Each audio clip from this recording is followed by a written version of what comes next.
babban haɗari a gabanmu. Wallahi in ba addu'a ba abin da zai tsallakar da mu. Last week ɗin nan da wannan mutumin Bola ya je ƙasar waje, kun san ya je France. He met France president and he make an agreement da shi cewa Najeriya za su bai wa Faransa arewacin Najeriya za su zo su ɗebi ma'adanan ƙarƙashin ƙasa. To ni akan wannan nake magana.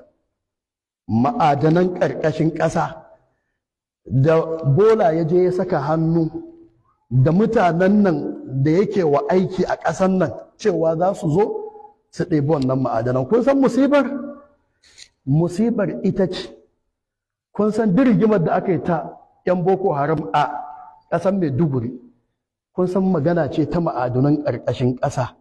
Aka kora mutane, aka bar dajin inda ma'adanan suke.